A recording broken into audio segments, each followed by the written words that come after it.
Hello everyone. This side Assistant Professor Bhavisha Verma from SD College Ambala Cant, and today I'm going to take the topic that is marketing environment and its components. So in the previous slide we have discussed the introduction of marketing environment, and now we will be discussing about the components that affects the marketing environment. So as you see in the diagram, the forces that or the components that affects the marketing environment are internal environment of the organization, the micro environment, and the macro environment. The internal environment consists of the activities that take place within the organization and affects the functioning or the strategy making of an organization and makes it difficult for the organization to run smoothly. Then comes the micro environment. Micro environment consists of all the forces. Microenvironment consists of all microenvironment consists of all the forces such as suppliers, market intermediaries, customers, competitors, and the public. And whereas macro environment consists of all the forces such as technological, physical environment, political and legal environment, social culture, demographic environment, and economic environment. So we will be learning about the internal environment. Firstly, the internal environment of an organization. So internal environment of an organization. So what does the internal environment consist of? So internal environment consists of value system. Then comes the mission and objective of an organization. Then comes the organization structure, then comes the corporate culture, then comes the quality of human resources that are working in an organization, and then comes the labor union. And see, all these internal factors affects the working of an organization, and to ensure that the smooth functioning of an organization continues, these internal environment factors to be taken care of. So we will be starting with the first, that is value system. So when we talk about value system of an organization, value system means the ethical beliefs or the ideology of an organization upon which it works. See, the value system of an organization also determines its behavior towards its employees and the customers and the societies at large. So value system must be so much must be the kind of the value system that an organization takes is that kind of value system that promotes its goodwill and promotes its social identity amongst the public or the society that where the company or where the organization operates. Suppose it's the duty suppose that it's the value system or the belief of an organization that they may not produce such products that are injurious to the customers or the public. Then comes the mission and objective. The overall objective of the firm is assumed to be maximization of the long run profit. So every organization wants to earn the profit. There is no organization that do not wants to earn profit. So it's the major objective of the organization to earn profit, but mission is different from this narrow objective of profit. So only the profit earning is not the sole is not the sole reason of doing business. The mission involves overall purpose or the reason for the existence of the business, which guides and influences business and its decision and economic activities.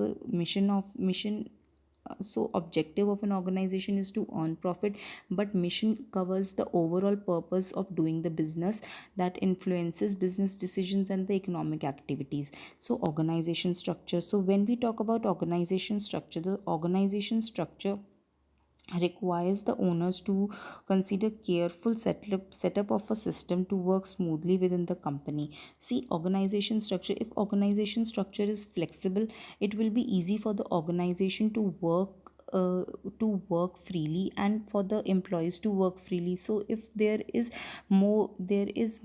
are more number of employees working in an organization, and if they are not freely to work within the organization, for every decision they have to take the they have to take the permissions of the supervisors, then it will be difficult for the employees to work in such kind of organization. So it basically depends whether the organization follows centralization or decentralization system. It is the duty of the departmental head to make sure that there is free flow of information between the employees, and when and if any employee has some kind of suggestion related to the organization, they are free to approach their superiors. And if they have some kind of innovative ideas, then also they are freely they have the right to be heard by the top management, so that if their idea is good, they can implement the idea and makes the organization grow in a right direction. Then comes the corporate culture. So when we talk about corporate culture, corporate culture and the style of functioning of top management is important factor, and determining the internal environment of a company. Corporate culture is generally considered as either closed and threatening, or open and participatory. In closed and threatening type of corporate culture, the business decisions are taken only by the top management, whereas middle and work level managers have no say in the business. But in an open and participatory culture, the business decisions are taken at the lower level of the management, and top management have high degree of trust and confidence among its subordinates. See if top management have trust among their subordinates or among the employees, and have the degree of confidence among the employees, it will be easy for the employees to work in such kind of environment. And they have and with this kind of corporate culture, they will come with more innovative ideas, and the organization will surely grow and gives positive results.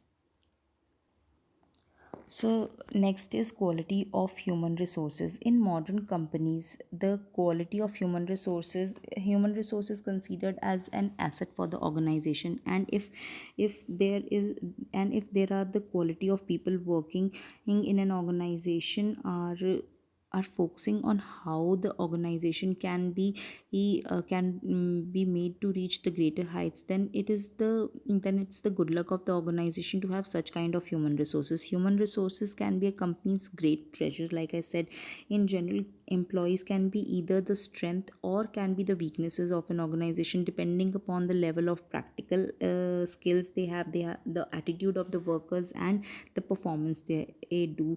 For example, if business has skilled and motivated workers, they will be the biggest asset of the company. See, as human resource is the main asset of an organization. With the help of human resource, an organization have they can reach the greater heights of the marketing of the industry in which they operate. Then comes the labor union.